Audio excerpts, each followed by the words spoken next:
The Detroit Lions travel to Arlington, Texas this weekend as they are set to take on the Dallas Cowboys in an NFC matchup of two of the top teams within the conference. The Detroit Lions are coming out of their bye week with a little bit more health, a chip on their shoulder, and ready to reclaim revenge, while the Dallas Cowboys are looking to get to 4-2 on their NFL season, take control back in the NFC East, and start to get back to their winning ways. Both teams with a ton to play for this weekend.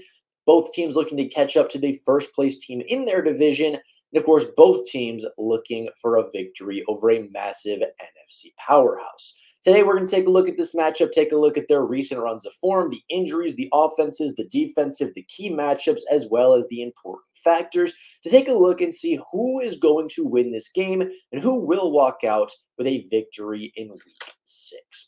Starting off with the recent runs of form, both teams have been pretty good. The Detroit Lions, of course, stand at 3-1 on their NFL season, coming off the bye week. They've had a chance to heal up. They've had a chance to get healthy. They get Brian Branch back. They get Frank Ragnow back. And after the injury report that came out a couple days ago, the Detroit Lions seem relatively healthy going into this matchup. Their most recent victory came against the Seattle Seahawks on Monday Night Football 2 weeks ago, where they defeated the, at the time, undefeated Seahawks by 13 points at home. The Dallas Cowboys, after a struggling opening to their NFL season, have gone on to win 2 back-to-back games. They had a victory versus the Steelers on Sunday Night Football last weekend, and they won their previous matchup as well. So over the last 2 games, they are 2-0, but they stand at 3-2 on the NFL season with some very obvious weaknesses to go with it. Now, taking a look at the offensive side of the ball, the Dallas Cowboys have been fantastic. They are the second-ranked passing attack in the NFL in yards per game, and they rank as the 6th best passing attack when it comes to touchdowns through the air. Now, despite them being an electric passing offense, they have really struggled on the ground, ranking as the 31st rushing attack in the NFL in yards per game, as well as just having 2 rushing touchdowns on the ground throughout their first 5 contests. The Detroit Lions do not have the high highs of the Dallas Cowboys. They don't rank top 2 in any particular category, but they are a much better, well-rounded, and all-around offense as they rank as the 7th best passing attack in yards per game, 15th in the NFL in passing touchdowns, but their ground attack has been just as impactful, ranking 6th in the NFL in yards per game, rushing for 7 touchdowns on the ground. Now, moving over to the defensive side of the ball, it's almost the same thing for the Dallas Cowboys. Their passing attack has been quite good, 11th in the NFL in passing yards allowed per game and 15th in the NFL in passing touchdowns allowed. They've allowed just 6 touchdowns through the air in 5 games, which means they're allowing just over 1 passing touchdown per game. However, just like their offensive side of the ball, their run defense has been very poor. They rank 24th in the NFL in rush defense in yards allowed per game, and they've allowed 8 rushing touchdowns through just 5 games, which of course is something the Detroit Lions are going to look to exploit. It's a big reason as to why they lost to Baltimore and lost to the New Orleans Saints, and it's been a massive issue for the Dallas Cowboys over the last couple of weeks in the NFL. The Detroit Lions are kind of the opposite of the Dallas Cowboys. They rank 27th in passing defense in the NFL in yards per game. The upgrades to the secondary have been good for the Detroit Lions, but statistically, they are just as poor as they were a season ago. But the one stat that stands out about that is that the Detroit Lions actually rank 7th in the NFL in passing touchdowns allowed, meaning on average, they're only allowing 1 passing touchdown per game through the air. Couple that with an elite run defense, and it's easy to see why the Detroit Lions are 3-1 on the season. They rank 4th in the NFL in rushing defense and yards per game allowed, but have allowed 5 rushing touchdowns on the year.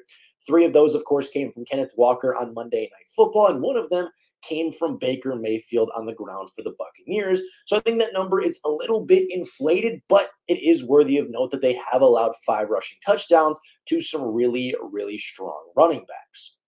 Now, moving on to the injury report, the Detroit Lions really aren't suffering from any major injuries. As I said, coming out of the bye week, they had a chance to really get healthy. And of course, they will still be missing Derek Barnes and they will still be missing Marcus Davenport, but some of the big players that can return are returning this week. Frank Ragnow is fully healthy and fully practicing on the injury report from Wednesday and Thursday. Brian Branch is completely healed from his concussion as well as his illness that kept him out of Monday Night Football. And even sixth-round selection Christian Mahogany is returning to the Detroit Lions roster after starting the season on the physically unable to perform list.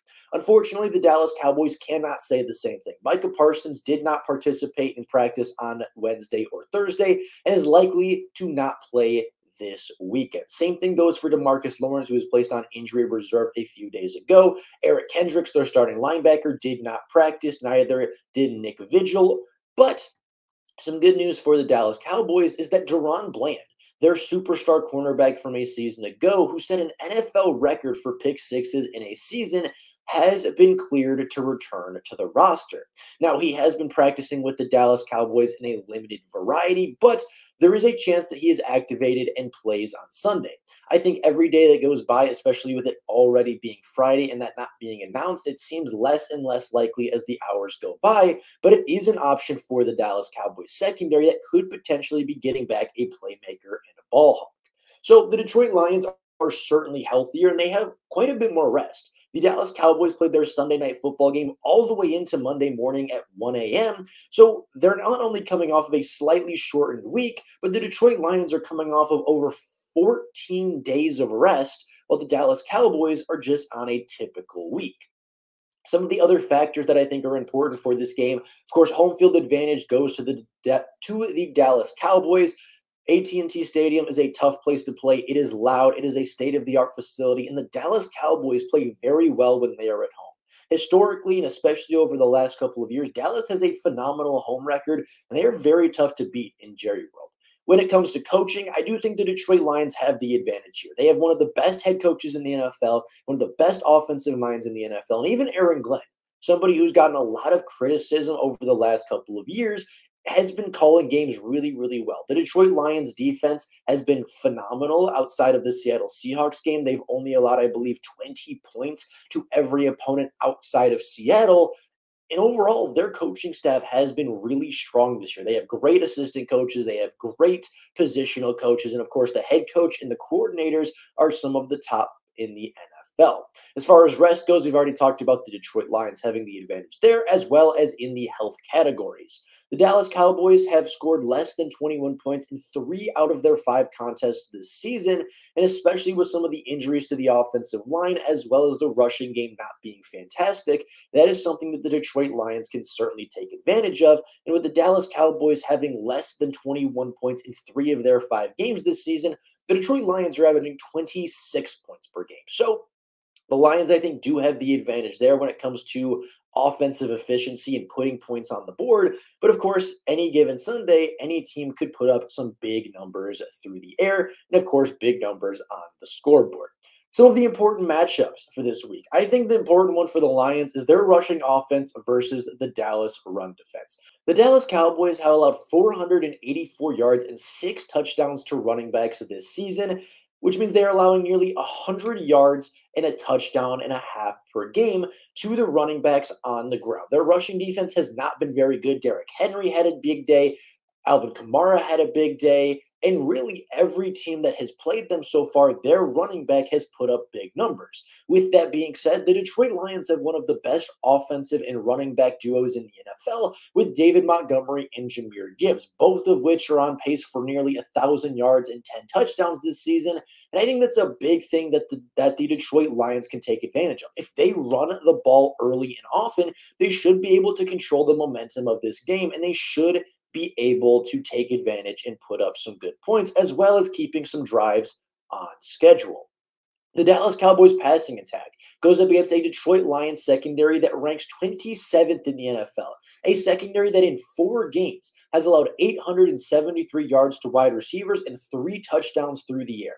It is a secondary with a lot of talent, with Terrion Arnold and Ennis Rakestraw and Kirby Joseph and Brian Branch returning to the field. It is a talented secondary. It is a well-coached secondary, but the penalties have been massively impactful for the Lions defense. They've been a negatively impacting thing that has regularly occurred. And I think the penalties, coupled with the amount of yards that they allow through the air, could be really dangerous for the Detroit Lions defense. Yes, they're keeping teams off the scoreboard. Yes, their rushing defense has been really strong, but their secondary needs to step up in this game versus an elite and an electric passing attack against CeeDee Lamb and this Dallas passing attack. The Lions have to step up to the plate. They have to start making plays in the secondary. And if they don't, Dallas is going to have a really good shot at putting up points and, of course, upsetting the Detroit Lions. And then the last matchup, I think, is going to be the Lions' elite run defense versus Rico Dowdle. Rico Dowdle, the Detroit Lions have allowed the fewest yards to running backs in the NFL.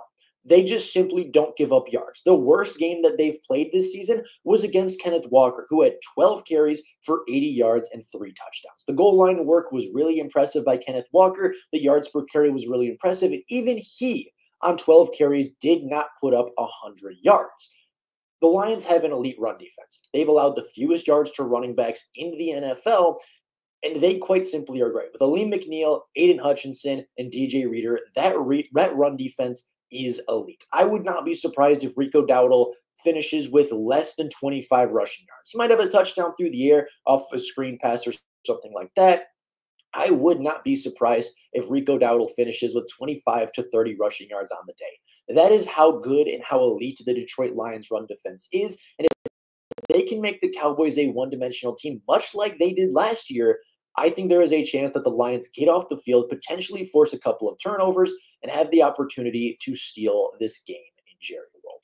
With all of that being said, with all of those matchups, with all of those factors, with all of the statistics shown, I do think the Detroit Lions take this game on the road. This is a game the Lions have been preparing for months. After the controversial ending to last year's contest, the Detroit Lions have had this circle. Aiden Hutchinson has talked about how this is the game that the defense has been looking forward to. This is the game that Dan Campbell has had circled. This is the game that especially Taylor Decker and Dan Skipper have had circled on their calendars. And this is the game that last year the Lions felt like they were robbed. This is the one game where we looked at it and said that was a game that should have ended in a Detroit Lions victory, but was taken away by the referees. I think the Lions come in with a true chip on their shoulder, and I think they come out hot. I think they run the ball a lot. They impose their will, and I do think the Lions win this game by 8 points. Now, with that being said, it is not just the revenge game narrative. I do think the running game will be massively impactful in this game for the Detroit Lions, as well as the defense, right? The run game on the defensive side of the ball, shutting that down, but also on the offensive side of running the ball very efficiently. The health and the rest is on the side of the Detroit Lions. And overall, I just think the Detroit Lions are a better roster. I think top to bottom, the Lions are a better football team right now than the Dallas Cowboys.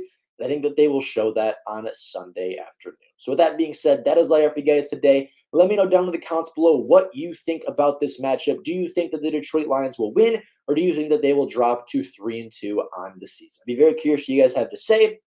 But with that being said, that is all I have for you guys right now. If you've made it this far into the video, please make sure you go down below and subscribe to the channel, as well as hitting the bell notification so you never miss a Lions upload. It helps the channel out a ton. But with that being said, thank you all so much for watching. And until next time, and as always, go Lions.